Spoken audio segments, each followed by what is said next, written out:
Hello friends, എന്തൊക്കെയുണ്ട് വിശേഷം? എല്ലാവർക്കും സുഖമല്ലേ? ഇവിടെയും സുഖം തന്നെ കേട്ടോ. അപ്പം നമ്മുടെ രാവിലത്തെ പരിപാടികളൊക്കെ സ്റ്റാർട്ട് ചെയ്യാം. ചായ വയ്ക്കാം, പലഹാരം ഉണ്ടാക്കാൻ തുടങ്ങാം.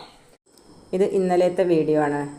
അപ്പം ഞാൻ ഇന്നലെ അമ്പലത്തിൽ പോയിട്ടുണ്ടായിരുന്നു. ഞങ്ങളുടെ അടുത്തുള്ള അയ്യപ്പ ക്ഷേത്രത്തിൽ പാട്ടുത്സവം തുടങ്ങിയിട്ടുണ്ട്. അപ്പോൾ അത് തൊഴാൻ വേണ്ടിയിട്ട് പോയിട്ടുണ്ടായിരുന്നു. അപ്പോൾ ഇന്നലെ ആ വീഡിയോ പോസ്റ്റ് ചെയ്യാൻ പറ്റിയില്ല. അപ്പോൾ ഇന്ന് ആ വീഡിയോ ആണ് പോസ്റ്റ് ചെയ്യണത്.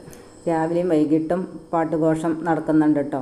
അപ്പോൾ എന്തായാലും ഞാൻ വൈകുന്നേരത്തെ പൂജ തൊഴാനാണ് പോകുന്നത്. കളംപാട്ടൊക്കെ കളം വരയ്ക്കലും അതൊക്കെ വൈകുന്നേരമാണ്. അപ്പോൾ അത് തൊഴാൻ വേണ്ടിയിട്ട് പോവണം.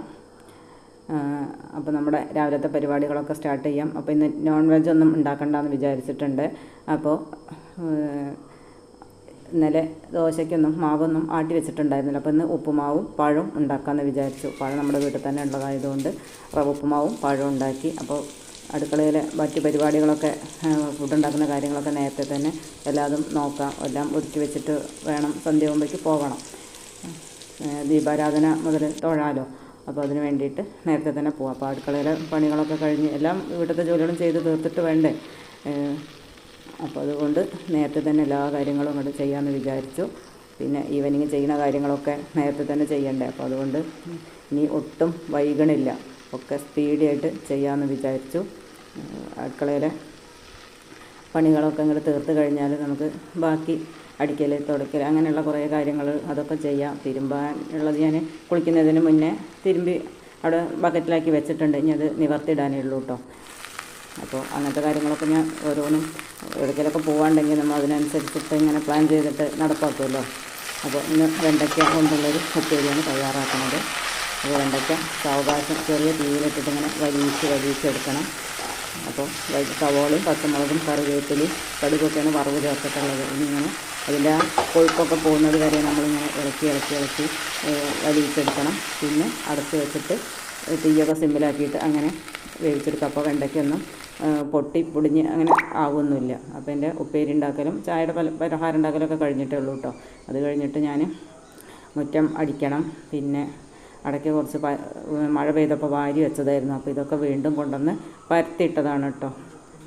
അപ്പം ഇത് വാരി വയ്ക്കും പരത്തലൊക്കെയാണ് ഇപ്പോൾ ഇടയ്ക്കിടയ്ക്കുള്ള ജോലി. മഴ ഇപ്പോൾ ഇടയ്ക്കിടയ്ക്ക് പെയ്യുന്നതുകൊണ്ടിരിക്കുകയാണ്.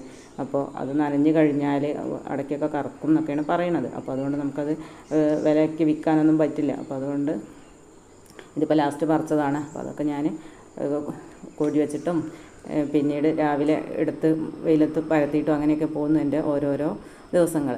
അപ്പോൾ നമ്മൾ മുറ്റത്ത് ആ പണികളൊക്കെ ചെയ്ത് തീർത്ത് മുറ്റം ബാക്കിയുള്ളതൊക്കെ അടിക്കലും ഒക്കെ ചെയ്തതിന് ശേഷമാണ് കേട്ടോ.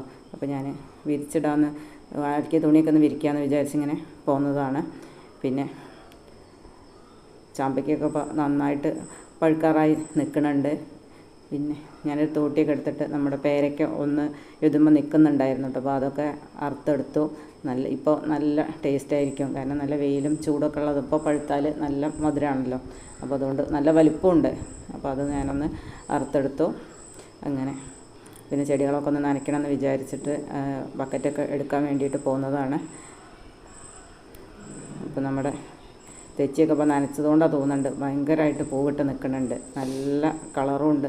നല്ല നിറയെ കൊല കുത്തിയിട്ട് ഇപ്പോൾ പൂക്കുകയെന്ന് പറയില്ല, അങ്ങനെ പൂക്കുന്നുണ്ട്. ഇപ്പോൾ നന്നായി വെയിലും തട്ടുണ്ട്, അതുകൊണ്ടായിരിക്കും കേട്ടോ. അപ്പോൾ ഞാനിങ്ങനെ റോഡിൻ്റെ ഭാഗത്തൊക്കെ നമ്മുടെ മുറ്റം അടിച്ചിട്ട് ഇങ്ങനെ പോകുന്നതാണ്. നമ്മുടെ വഴിയൊക്കെ അടിക്കാൻ വേണ്ടിയിട്ട് ഇങ്ങനെ പോകുന്നതായിരുന്നു. അപ്പോൾ അവിടെ നിന്നിട്ട് കുറച്ച് വീഡിയോ ഒക്കെ ഇങ്ങനെ പകർത്തിയതാണ്. നമുക്ക് ഈ കാലാവസ്ഥയ്ക്ക് ഇങ്ങനെ പച്ചപ്പ് പിടിച്ച് നിൽക്കുന്നതൊക്കെ കാണുമ്പോൾ നല്ല ഭംഗിയല്ലേ. എല്ലാം ഉണങ്ങി കൊഴിഞ്ഞൊക്കെ നിൽക്കുന്ന സമയമാണല്ലോ. അപ്പോൾ ഇവിടെയൊക്കെ വെള്ളത്തിൻ്റെ ഒരു ഇതുണ്ടായത് കൊണ്ടാണ് തോന്നുന്നു നല്ല കുളിർമയിൽ തന്നെ നിൽക്കുന്നുണ്ട്. പിന്നെ ഇന്ന് ഉച്ചയ്ക്ക് ചോറിന് ഒരു അവിയൽ ഒഴിച്ച് കറിയാണ് ഉണ്ടാക്കുന്നത് കേട്ടോ. അപ്പോൾ അതിന് വേണ്ടിയിട്ട് ഞാൻ കഷ്ണങ്ങളൊക്കെ മുറിച്ച് മുളക് പൊടിയും മഞ്ഞൾപ്പൊടിയും ഉപ്പും ചേർത്തിട്ട് കുക്കറിൽ വേവിക്കാൻ വയ്ക്കാം. 2 വിസിലൊക്കെ ഇട്ടാൽ മതി. അപ്പോൾ തന്നെ കഷ്ണമൊക്കെ വെന്തിട്ടുണ്ടായിരിക്കും. പിന്നെ കുറച്ച് തൈരോ മോരോ എന്തെങ്കിലും ഒഴിച്ച് കൊടുക്കുക. പിന്നെ അതിലേക്കുള്ള നാളികേരം, പച്ചമുളക്, ജീരകം, കറിവേപ്പില ഇതൊക്കെ ഒന്ന് ചതച്ചെടുത്തിട്ട് അതിൽ ചേർക്കുക. അപ്പോൾ ചെറുതായിട്ടൊന്ന് തള വരുന്നത് വരെ മാത്രമേ കത്തിക്കേണ്ടുള്ളൂ. അത് കഴിഞ്ഞാൽ ഓഫാക്കി വയ്ക്കുക. പിന്നെ കുറച്ച് കറിവേപ്പിലയും വെളിച്ചെണ്ണ ഇട്ട് കൊടുക്കുക. അപ്പോൾ നമ്മുടെ അവിയൽ കറി റെഡിയാവും. ചോറിന് നല്ല ടേസ്റ്റുള്ളൊരു കറിയാണ് കേട്ടോ. പിന്നെ പച്ചക്കറിയൊക്കെ നമുക്ക് ഇങ്ങനത്തെ ഒരു കറിയൊക്കെ ആണെങ്കിൽ നമ്മൾ പച്ചക്കറിയൊക്കെ ധാരാളം കഴിക്കും, അതും നല്ലൊരു കാര്യമാണ്. പിന്നെ നോൺ വെജ് ഒന്നും കഴിക്കാത്ത ദിവസങ്ങളിൽ പച്ചക്കറിയെങ്കിലും കൂടുതൽ കഴിക്കണ്ടേ, നമ്മുടെ ഹെൽത്തും മറ്റു കാര്യങ്ങളൊക്കെ നോക്കുമ്പോൾ അങ്ങനെയൊക്കെ വേണം. അപ്പോൾ അതുകൊണ്ട് ഇങ്ങനെയുള്ള ദിവസങ്ങളിലൊക്കെ നമ്മൾ പച്ചക്കറി കൂടുതൽ കഴിക്കാൻ വേണ്ടിയിട്ട് ആണ്, നോൺ വെജ് കഴിക്കാത്ത ദിവസമാണ് ഇങ്ങനത്തെ കറികളൊക്കെ വെക്കുന്നത് കേട്ടോ. തേങ്ങയൊക്കെ ചതച്ചെടുക്കാൻ വേണ്ടിയിട്ട് എല്ലാം റെഡിയാക്കി വെച്ചിട്ടുണ്ട്. അപ്പോൾ അവിയൽ കറി റെഡി ആയിട്ടുണ്ട്. കറിവേപ്പില ഇട്ട് കൊടുത്തു. ഇനി കുറച്ച് വെളിച്ചെണ്ണയും കൂടി ഒഴിച്ച് കൊടുക്കാം. പിന്നെ ആവശ്യത്തിന് ഉപ്പും ചേർത്ത് കൊടുക്കാം. ഏറ്റവും എളുപ്പമുള്ളൊരു കറി ഏതാണെന്ന് ചോദിച്ചാൽ എനിക്ക് ഇതൊക്കെയാണ് കേട്ടോ പറയാനുള്ളത്. പരിപ്പ് കറി, അവിയൽ കറി, ഇതൊക്കെയാണ് നമുക്ക് ഏറ്റവും എളുപ്പം. പിന്നെ അരയ്ക്കാത്ത സാമ്പാറും എളുപ്പം തന്നെയാണ്. കുറച്ച് പൊടികളൊക്കെ നമ്മൾ തയ്യാറാക്കി വെച്ചിട്ടുണ്ടെങ്കിൽ അതും എളുപ്പം തന്നെയാണ്. അപ്പോൾ ഞാൻ ഈവനിങ് ആയിട്ടോ, ഇപ്പോൾ അമ്പലത്തേക്ക് പോകാൻ വേണ്ടിയിട്ട് കുളിയൊക്കെ കഴിഞ്ഞ്, രാവിലെയും കുളിച്ചു, ഇപ്പോൾ വൈകുന്നേരവും കുളിച്ചു. കുളിയൊക്കെ കഴിഞ്ഞ് റെഡി ആയിട്ടിരിക്കുകയാണ്. അപ്പോൾ ഉണ്ണിയേട്ടൻ റെഡി ആവാൻ വേണ്ടിയിട്ട് ഇങ്ങനെ വെയിറ്റ് ചെയ്തിരിക്കുകയായിരുന്നു. ഉണ്ണിയേട്ടൻ തോട്ടത്തിലൊക്കെ പോയിട്ടുണ്ടായിരുന്നു. അപ്പോൾ അവിടെ നിന്നൊക്കെ വന്നിട്ടാണ് പോകാൻ വേണ്ടിയിട്ട് നോക്കിയിട്ടുണ്ടായിരുന്നത്. അപ്പോൾ നമ്മൾ അമ്പലത്തിലെത്തി. അമ്പലത്തിൽ തൊഴിലൊക്കെ കഴിഞ്ഞതിന് ശേഷമാണ് ഞാൻ വീഡിയോ എടുക്കാൻ നിന്നത്. ഇതിന് മുന്നേ കുറേ സംഭവങ്ങളൊക്കെ ഇവിടെ കാണാനൊക്കെ ഉള്ളത് ഉണ്ടായിരുന്നു. മേളവും അങ്ങനെ കുറേ കാര്യങ്ങളൊക്കെ ഉണ്ടായിരുന്നു. അതൊന്നും ഞാനപ്പോൾ വീഡിയോ എടുത്തില്ല. ഞാൻ അമ്പലത്തിന് ഉള്ളിൽ കയറി തൊഴാൻ വേണ്ടിയിട്ടൊക്കെ നിൽക്കുകയായിരുന്നു. അപ്പോൾ ഇതിൻ്റെ കളം അങ്ങനത്തെ കാര്യങ്ങളൊക്കെ അമ്പലത്തിന് അകത്താണ്. അപ്പോൾ അവിടെയൊന്നും പോയിട്ട് നമുക്ക് വീഡിയോ എടുക്കാൻ പറ്റില്ല. പുറത്ത് നിന്നിട്ടുള്ള വീഡിയോസ് മാത്രമല്ലേ കാണിക്കാൻ പറ്റുള്ളൂ. അപ്പോൾ കളം വരച്ചതും ഇന്ന് അയ്യപ്പൻ കളമാണ് കേട്ടോ. അപ്പോൾ അത് വരച്ചത്, അയ്യപ്പൻ്റെ രൂപം വരച്ചതൊക്കെ കാണണമെങ്കിൽ അത് പറഞ്ഞറിയിക്കാൻ പറ്റില്ല, അത്രയും മനോഹരമാണ്. ദേവീദേവന്മാരുടെ രൂപങ്ങളാണ് കേട്ടോ കളം പൂജയ്ക്ക് വരയ്ക്കുന്നത്. അതൊക്കെ കാണുമ്പോൾ തന്നെ നമുക്ക് ആ ദേവി ചൈതന്യമായാലും ഭഗവാന്റെ ചൈതന്യമായാലും ശരിക്കും അത് നമുക്ക് എങ്ങനെയാണത് പറഞ്ഞറിയിക്കാൻ പറ്റില്ല, അത്രയും മനോഹരമായിട്ടാണ് അവർ വരച്ചിട്ടുണ്ടാവുക. പിന്നെ അത് വിവിധങ്ങളായ പൊടികൾ കൊണ്ടാണ് ഈ ഒരു കളം വരയ്ക്കുന്നത്. അവർ വിരലുകൾ കൊണ്ട് ഇങ്ങനെ പൊടി വിധാനിക്കുക എന്നൊക്കെ പറയുമ്പോൾ അങ്ങനെ വിതറി അങ്ങനെയാണ് ചെയ്യുന്നത്. പക്ഷേ അവരുടെയൊക്കെ ഒരു പെർഫെക്ഷനും അതാ പഠിച്ചെടുത്തിട്ടുള്ളത് ഭയങ്കരം തന്നെ ഒരു കഴിവാണ് കേട്ടോ. നമ്മൾ കാണുമ്പോഴാണ് നമുക്കതൊക്കെ മനസ്സിലാവുള്ളൂ. ദേവിയുടെയൊക്കെ ചേലയാണെങ്കിലും അതൊക്കെ ഇങ്ങനെ വരച്ച് വെച്ചത് കാണുമ്പോൾ ഈ കൈകൾ കൊണ്ട് ആ പൊടി അങ്ങനെയല്ലേ അവർ വരയ്ക്കുന്നത്.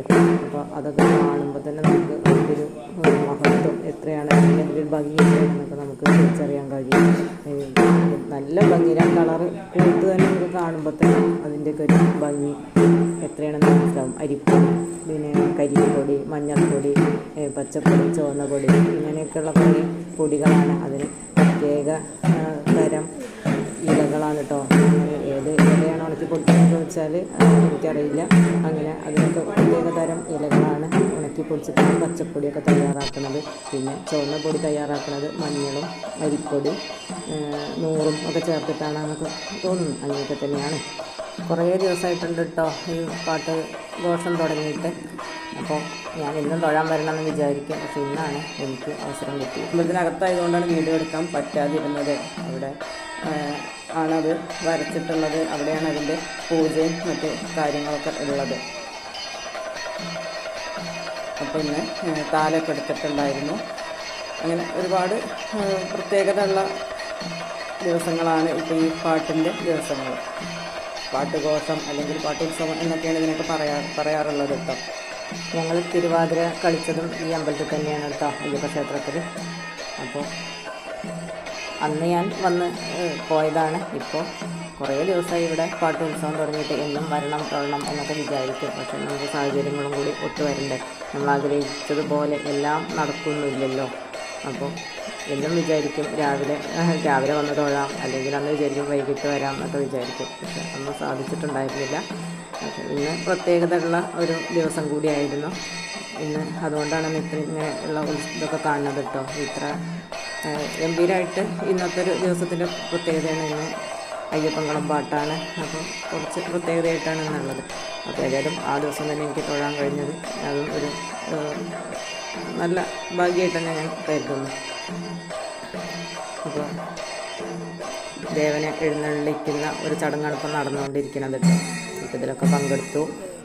അപ്പോൾ ഇന്നത്തെ വീഡിയോ ഇവിടെ വൈൻഡപ്പ് ചെയ്യുന്നു. മറ്റൊരു വീഡിയോയിലൂടെ നമുക്ക് വീണ്ടും കാണാം. അപ്പോൾ എൻ്റെ ചാനൽ കണ്ട് ഇഷ്ടപ്പെട്ടാൽ സബ്സ്ക്രൈബ് ചെയ്യാനും ഷെയർ ചെയ്യാനും കമൻറ്റ് ചെയ്യാനും മറക്കരുത് കേട്ടോ.